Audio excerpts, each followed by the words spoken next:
Greetings and welcome to another Sir Buckethead podcast. Yay. And there was much rejoicing. So, I'm here today to talk about Captain America, and I know I'm really late on this one, but guess what? I'm not alone this time. With me is Hugo Strange. Say hello. How you doing? I'm doing alright. So, Captain America. Yeah, this movie's gotten pretty decent reviews, but there's a lot of people who don't like it. And even the people that do like it have some big issues. So, why don't you tell us, what did you think about it? I enjoyed it. I don't see anyone outright hating it. Like, I can see them not, like, really saying, okay, it was good, but it wasn't, like, the best superhero movie ever. I can see that, but not liking it completely, I don't get it. It's a movie that really gets what it's supposed to be. It understands itself, if that makes any sense. Right. Yeah, I think the big complaint from most people, and I kind of understand where they're coming from, yet I disagree in a way, is pretty much everybody agrees that the first part of it, the first, 45 minutes to an hour of it, is awesome. And then after that, there is a change in the movie at that point, because, so spoiler alert, when he actually does become Captain America, it's almost like a different movie. Yes, it is for the most part. But, like, if you're a Captain America fan going into the movie, you should see that coming. I mean, it's almost like saying when Superman, becomes Superman, it's kind of like saying that, it's like, well, this is the source material. It's going to be completely different because the character himself is completely different. Steve Rogers goes from being this scrawny kid from Brooklyn to being, a guy who's actually able to do something about his situation and able to be the guy he wants to be. And yeah, it's a different, it's a change in the character, and it's a change in the character's situation and the environment. So it fits, it works like that. Mm-hmm. So I don't see why people would consider that to be a problem with it. I just think that, the big problem that people are having, and I don't agree with this at all, is that they say that before it was slow and it was a nice build-up and you got character, and then it becomes action. But yeah. I thought there was still, like, a heart to it. Now, I'll get into that a little bit later on, but why don't we go from, like, the beginning of the movie and work from there? Because the beginning was really well done, and like you said, he starts out as a really scrawny kid, and this is what kind of sold me on the movie, and I'll have to say that Captain America was probably the movie that I looked forward to the most for the summer, even though I like Thor, and I look forward to that. The idea of a superhero who is not readily capable of doing this thing. He's, at first, a really scrawny kid, but he's got heart, he's got determination, and somebody picks up on that and says, you know what, this is actually what we need. Not somebody who's physically fit and all that, but whose heart is in the right place. And Captain America, and I kind of like that because, I was a scrawny kid going through high school, so I kind of personally identify with that. Well, moreover than that, I think it's just the fact that, like you said, you have a character who has the determination, the heart, and all that, and I just thought it was really good to see a superhero story in which the hero is not completely perfect. Mm-hmm. If you know what I mean. Like, Superman is bulletproof. There isn't too much, messing with Superman. But it was good to know that at any given moment, Captain America could have been killed. Like, I don't know if everybody else can agree with me there, but I like having the hero in danger. Like, Captain America wasn't bulletproof. He still had to, chase a car down. He couldn't just fly after it or, leap 10,000 miles out. He still had to, like, he had to put in some work. And I like that he didn't go from being a scrawny kid to being, Superman. He went from being a scrawny kid to somebody, that was better than everybody else, but at the same time, still had to do the work, Mm-hmm. Right, yeah, I thought one of the more effective things about the movie was that once he does get the powers, that doesn't mean he's capable of using them. And I immediately saw similarities to Spider-Man with that car chase scene. Yeah. hard to not see that, especially when he jumps on top of the roof and the guy's shooting at him. That felt like it was right out of Spider-Man. But Yeah. he's struggling. He's got like these new powers. He doesn't know how to control them. He's crashing into shit, and he's getting on top of this thing. He gets shot. Yeah. He gets hurt, so he doesn't know how to do this. And what really worked is, okay, yeah, now I'm a super soldier, right? You're gonna put me into the front line. We're like, no, I asked for an army and instead I got one person. You're one man, and you're not coming with me on this. Mm-hmm. And then in comes the guy who says, like, okay, you know what? You've got a promotion. You can fight for this country. We know exactly the right battlefield for you. And you're immediately thinking at that point, okay, this is the guy who's going to introduce him to Captain America. Uh-huh. And, and he does. do, but not the way he thinks about it. I thought that was really cool. Yes. And it's timely because there's a lot of people I know from the jobs that I've been in and also knowing a lot of actors. I do know people that had this dream about doing whatever it was. Usually with acting, it's like they wanted to perform on Broadway or be a movie star, and then they're getting paid being the fucking Easter Bunny. Mm-hmm. So that I thought was really effective. He's doing this thing, and he's being a symbol of hope, but this is not what he wanted. Yeah, but that's Go ahead and finish your thought. Yeah, I was going to say, like, he's punching Hitler, but that's not exactly he wants to punch Hitler for real. And then he's getting mocked by all the people, all the veterans that just came back, all the people that were just in a battle. Yeah. Like, we don't want you, we want the chicks, man. Yeah, that's the part of the movie that really worked for me, just like the whole, like, song, dance number. I'm pretty sure a lot of people were probably checked out by then, but I was really digging that because that was so, like, at the time, the war propaganda and all that, that was, like, so 1950, like, that is something they would do with, like, a public hero, and I'm like, this is brilliant. Well, like, that's what Captain America and Superman were all about at that point. Exactly.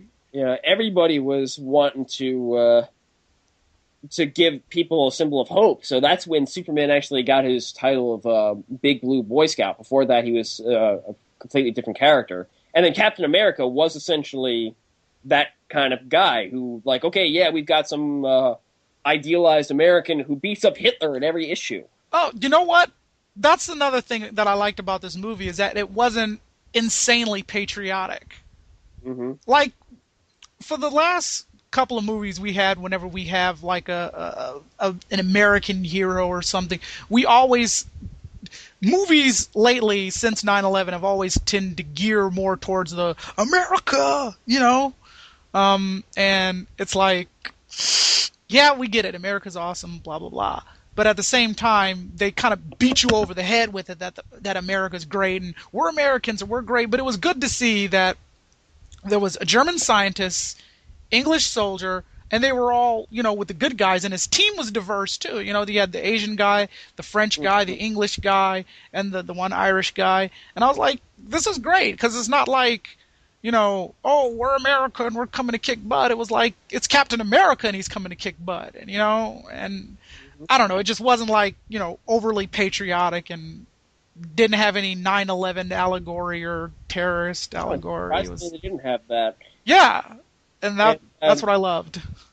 Yeah, and to go with that, I think the fact that you had Stanley Tucci and he was the scientist guy who was a German. Mm-hmm. And, like, the first thought is, like, oh, German, this guy's a Nazi, and he has that line where he says, people forget that the first country that the Nazis invaded was their own country. Yep. So that did diversify it, and at the same time, yeah, he was an American symbol, and going after this. I think part of the problem people have with this is, like, what was he going after? They would have preferred that he actually go after the Nazis, but that's missing the point, I think, because, like, if they had gone after the Nazis, I think that actually would have been a real blow to history, because you could have Captain America come in there and kick the shit out of everybody in a second. Right. And we'd all go, well, that didn't happen. Yeah, but, I mean, okay, if Quentin Tarantino can do Inglourious Basterds the way he did, then they could have done that with Captain America. But it's like, for someone like Captain America, you need a bigger threat than just Nazis. And that's why I think they they had to have Hydra in. I mean, granted, Hydra is a part of the whole Marvel universe, so it's like that worked, having those two, in, be, adversaries. That worked. Hello? Are we still going? Yeah, we're still going. Okay, okay. Yeah. Already. Oh, wow, my bad. Yeah, it's going fast. Yeah. But yeah, I would agree that the Hydra thing, and I thought it was cool how they tied that into the Thor story. Yeah, now I didn't see Thor, but I know, all that transpired in there, so I know about the Cosmic Cube and so on, so yeah. I don't know, going into a movie like this, it's kind of hard not to compare to the other superhero movies that came out with, and then one that just kept hitting me. It's inevitable. Say what? It's inevitable. You yeah. always compare it to other movies. And the one I constantly keep comparing it to is Green Lantern, because Captain America had the same problem that Green Lantern had, but in reverse. Where Green Lantern, they cast Ryan Reynolds as Green Lantern, and I immediately knew the second it was announced, this is going to be a disaster. This is going to be terrible. And then they got the rest of the cast out, and I saw Blake Lively's name on there, and I just lost all hope. And and Peter Sarsgaard kind of revived me, and then they had Tim Robbins, and I was like, Tim Robbins, really? And then I went and saw the trailer, and then Mark Strong, and I'm like, Mark Strong as Sinestro, yes, awesome. And then I saw the trailer, and I was like, oh, okay. And no, but with the casting of Ryan Reynolds, like I said, I knew immediate disaster. Like, this is terrible. Chris Evans, when they announced he was going to be Captain America, I was like, Johnny Storm, really? Captain America? He's going to play two Marvel characters now? Can we do that? Is that doable? And I kind of like distanced myself from that because, like I said, I'm not a huge Captain America fan. I know about the character, but when they came out, when they showed like the costume and all that with the gear and all that, I was like, this looks really good. And then the Green Lantern costume came out, and I'm like, oh. oh. Green Lantern was fail with a capital F. Yeah, so begin with F. It was like Captain America and Green Lantern both had really unconventional actors in roles that they normally would not be seen in. Now with Green Lantern, failed miserably. Oof. Because Ryan Reynolds was Ryan Reynolds. He was not Hal Jordan. Mm-hmm. Not at all. Now, Chris Evans as Captain America, he became Steve Rogers. Oh yeah, hell yeah. If you told me that was dude from Fantastic Four, I would have been like, hell no. As a matter of fact, I forgot about it. Exactly. And that's the thing. I wanted to forget his previous performance and look at this, and he brought his A game as Steve Rogers. Like, he was like, he had the whole awkward thing going around with the women, and when he was talking to Peggy in the car, and I'm like, this is great. It's very cool the way that they played off with each other. And oh, by the way, we're probably looking at a two-parter here, guys. So just make strap yourselves in. So two-parters because we got a lot to say about this, and time is really ticking. But we're gonna keep talking. And yeah, that relationship with Peggy, I thought was one of the best things of the movie. Although I do have a certain problem, and I'll get to that in a second, but. They connect immediately because they both have had these doors closed in their face because Steve has his physical handicaps and Peggy is a woman and therefore not taken seriously, and they show that right away. And even though like when he becomes like the Superman that he is, he doesn't it's not one of those things where the guy gets cocky and all of a sudden now he's got the muscles, now he's suave, he knows how to talk to women. He's still struggling with it. Yeah, and that's where the heart of the film came into. But I really wish we would have seen more of Peggy's struggles. Like just that one soldier guy, acting smug with her and her punching him out. That was like one scene. I really wish there would have been a little bit more. If that was the route they were going with that, I would have really liked to have seen a little bit more of that just to bring those characters a little bit closer together, because I mean, the one scene where the one chick makes out with him and she catches Oh, I him. have an issue with that one. I'm sorry. Yeah, yeah, I was. It's just like it's not.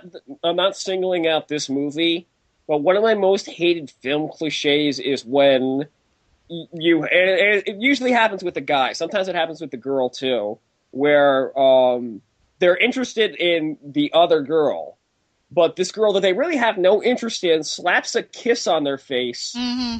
and yet they hold it for a little while. Like if some girl puts a kiss on my mouth and I don't want her to kiss me, I'm pushing her fucking away. Yeah, I don't want that happening. yeah, So, but like he holds it for like a good 10 seconds before she comes in, just long enough for the person to uh-huh. enter the scene, and then that. At least they didn't cut away. Like you know how movies do that, where like the person sees them kissing and then walks away, and then the guy pushes the girl. Like, Yeah, no, we're not going to do that. But in this one, at least, like she interrupted it, and he yeah. had to make. I did not like that part of it because it's so cliched. Where it's like, oh, it's not what it looks like. Yeah, and it was one of those moments where I'm like, yeah, that really went nowhere as far as like fracturing their relationship at all anyway. So it's like that could have been taken out, but focusing more on the acting aspect of it. Now Hugo Weaving, um Oh, he rocks. I mean, like in general, he oh rocks. yeah, of course, of course. That kind of goes without saying. But here's the thing though. A quick shout out to my buddy from the Rogues Gallery, Larry Williams of Otaku Assemble. He said it in his review that he felt Hugo Weaving was reserved in the role of the Red Skull. Now, here's the thing that I didn't know that I just looked up. Captain America is directed by Joe Johnston. Um, No, no. Oh, yeah, yeah, yeah. I'm sorry, I'm confusing it with. No, I just saw Cowboys and Aliens, which was directed by Jon Favreau. I'm confused now. Oh, okay. yeah, So, Sam? yeah. So that was the same guy who directed The Wolfman, and Hugo Weaving was in that, and I thought his performance was again kind of subdued. Now I didn't know that, and while I was watching Captain America, I'm like, this is kind of like his same performance in Wolfman. And with The Wolfman, there was no reason for that. Like Hugo Weaving should have been Hugo Weaving, and here Hugo Weaving should have been. I would have liked to seen a more of a mad genius from the Red Skull than what he was, if that Yeah, makes any sense. yeah, that makes sense. I would actually say that it's not Hugo Weaving that's the problem. I would say that it's Red Skull. Because yeah, he's got this whole thing, but there's a lot more potential with that character than I think they could have used if they didn't. And maybe they're saving it for the Avengers movie. Hope maybe, but I really would have liked a slice of ham with the Red Skull. Like if you have someone like Hugo Weaving, Agent Smith, who's known for like being really over the top bad guy. Like if you need Or a he's bad guy, Vendetta. yeah. If you Yeah, need, he's usually known for being very poetic. He's always yes, playing. He was Elrond in Lord of the Rings, and in this one he's very. But I actually think that kind of shows his diversity. That usually he plays like these like eloquent, like likes to talk type guys, and in this one it's all like, okay, we're gonna do this. We're gonna make Hydra now. yeah. I'm fine with the to the pointness of the Red Skull. I'm cool with that. But I really would have liked a little bit more over the top performance. I mean, if you're gonna get Hugo Weaving and give him a red skull on his face with the red, makeup and all that jazz, let him go nuts. Like, let him be crazy as hell. Like, I was expecting like Raul Julia from the Street Fighter movie. Oh no no no! Don't bring that up. Oh, oh, No, but I'm just saying, oh. something that showed me the Red Skull was like absolutely insane. Like this dude has lost it. Like maybe an evil laugh or something, but we didn't get that, and I'm kind of disappointed. If they did an evil laugh, then everybody would have immediately connected it to Smith. But I get what you're saying. Is that yeah? At a certain point, like you want to see that this guy is nuts. Now he is nuts in the fact that no, that kind of defeats the purpose. Everybody say like, oh, he's crazy. He believes in this power of the gods. He's holding it in his fucking hand. Yeah, that's the one part that I didn't like is the fact that everyone keeps saying, "Oh, it's crazy. Oh, it's this," and it's like, no, this stuff is actually real, and Yeah, that's one thing I can't get over with some movies like this, but that's another rant for another day. But Hmm. um, I like the fact that everyone called him insane, but if you really like looked at his actions throughout the movie, it really wasn't. Like the one moment where Captain America, where him and Captain America finally meet, and Captain America says, "Well, why are you running?" I could just see like the Red Skull just gave him that smirk, like, "Nigga, please, I ain't staying here. This place is gonna explode. Come on now." Uh, yeah, I mean the Red Skull. I mean there were some good moments with that one, but yeah, that was the main antagonist of the film. But you see Captain America kicking some ass, and um, I'm a big believer that a superhero movie has like a formula. I've spoken about this in some of my reviews, and there were a couple of aspects that you did see in this movie. That's why I don't agree with the criticism that they say it's too generic. Oh But no. I do like the formula parts of it, and one of the formulas of a superhero origin story is that there's a success montage. And Mm-hmm. while Red Skull was out there and Captain America's at large, you have the success montage. So you have, and you also have a part where things ramp up a little bit. Yeah. Uh, like in Batman, the first Batman, the '89 Michael Keaton one. After Batman finds out that the Joker is the one who killed his parents, he gets into the fucking Batmobile. He drives his way into Axis Chemicals. He's shooting shit up. He's blowing the place up. You know, it's on now. And there was a scene like that in Captain America after Bucky died, which I Yeah. know is the whole issue of like, you know, did that happen in the comics or what? But when Bucky dies, now things are escalating because now this is a personal friend of his, and then he gets into the bike and he's throwing the shield around. People are shooting at him. He's blowing shit up. Yeah. It's that part of like a really good superhero movie will ramp the tension up and will ramp the scene up and will have the hero step his game up as well. Yeah. Yeah. I really would have liked to seen Red Skull be more threatening though. Yeah, Like, he wasn't really like he can kind of go toe to toe with him because he has the supernatural strength. yeah. But really needed to see out of him because like most of the time it's like Hydra is doing all the work. You needed to see something where like his one of his inferiors screws some shit up, and he's like, "Now I'm going to teach you a lesson." And the guy's like, "Well, you know, you got nothing on me. What could you do? Okay, you got that Hydra stuff. What do you got, man to man?" And then all of a sudden, Red Skull throws down and just destroys this guy. You know what I Yeah. mean? Just to Yeah. show that, like, wow, you know, Captain America. Has got his work cut out for him. Yeah. But even with the big hyper powered gun, like he used it on the Nazis, and it's like, okay, we just saw them get obliterated, but like, I want to see him like take out a city or a village or something. Like the opening of the movie when he comes in and he says, "Oh, we'll leave your village safe," or you know, whatever he says to that one dude, where he says, "Yeah, we don't." You know, something about threatening his village. I would have liked to have seen him do something like decimate a whole area rather than just have people shot. You know, it's like there's only so many times a villain can say, "Yeah, shoot him," or pull out a gun and kill somebody without it being like, "Okay, I want to see you like actually throw some bows here, like destroy something, please." You know? Mm-hmm. Yeah.